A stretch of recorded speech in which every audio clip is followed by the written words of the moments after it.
Healthcare for pediatricians is very difficult for them to talk about. Cost of vaccines is about, for an average practice of about 2,500 kids over its career, which is a small average, maybe below average practice, would cost him for boys over his time spent to accident fully is about $3 million, about $1,200 a kid. If it's a girl and you give the new Gardasil, it could be another $400 a kid over your career. So the money involved in vaccines is huge. Mm-hmm.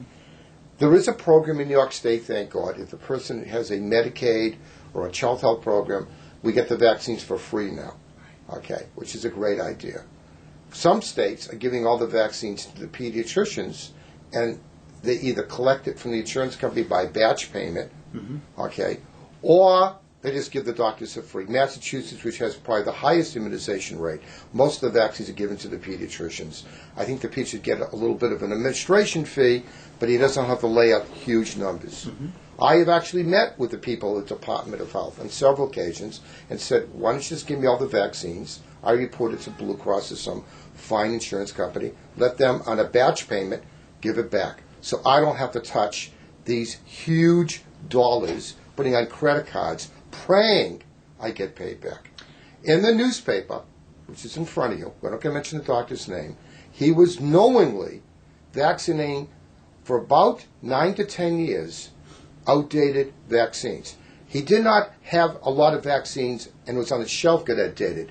I spoke to the newspaper reporter. The impression she left with me, and I hope I'm wrong, he found a way of getting outdated vaccines, obviously from an illegal source, and using in his patients.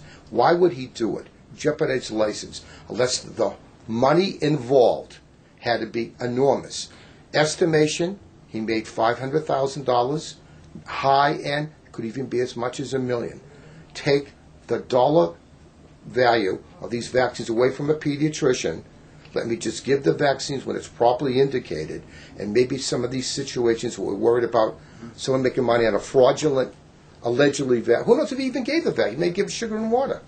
Well, our vaccines at this time, having just reviewed the recent immunization schedule published by the American Academy of Pediatrics, are far different than they were 20 years ago when I was beginning in this area of pediatrics. We have been very successful in development of vaccines. We have been very successful in new vaccines and in modifying and improving old ones. As a result, the numbers of vaccines we now give children is far, far greater than we ever did before, and they are far more expensive.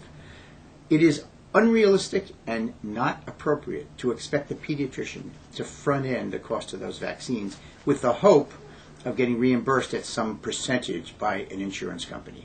If we want to fully immunize our population, we must figure out a more appropriate way for those vaccines to be paid for so that our children and really our adults can be safe and protected from those multiple viruses and bacteria that we now immunize against. Those countries or states that provide vaccines free of charge, no question the immunization rate is higher, and as a result, the population's healthier and more productive. If you're going to measure value to society, that's the way to look at value to society.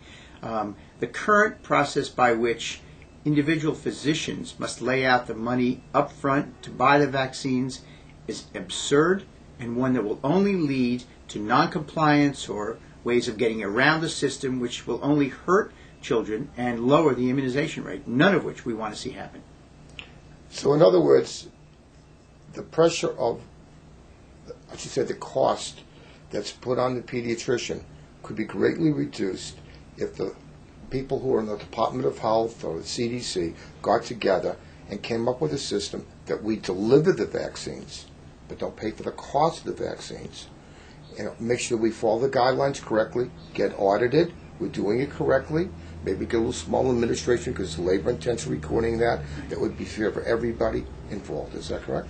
Well, I strongly believe, and this is really my opinion, that first, healthcare should be universal. There should be no population who is exposed to a non-insured situation, and I hope that under whatever new administration gets elected, that we're able to have a universal health system for all of our populace, both children and adults. Second, there will be specific types of medications, perhaps, and certainly vaccines would fall under them, that the cost of them would be underwritten by the central government. In my mind, that is a wise use of resources, tax dollars, a citizenry pays, either through Medicare or through its own tax dollars. And it makes perfect sense because that way we can guarantee a higher immunization rate and a healthier society.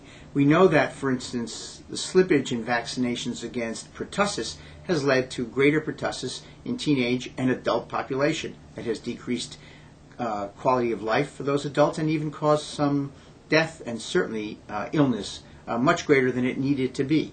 We've seen the reemergence of some measles. We've seen the reemergence of some of the bacterial diseases that are preventable. All of that would go away if we had a uniform mechanism by which payment for those vaccines was guaranteed, and therefore administration by the providers, either the adult internists for adults or pediatricians, would also be a guarantee with an administrative fee for the cost it takes to give that vaccine. That will take some universal health care overall and some clear philosophical agreement on the part of our politicians, but it is the way to go.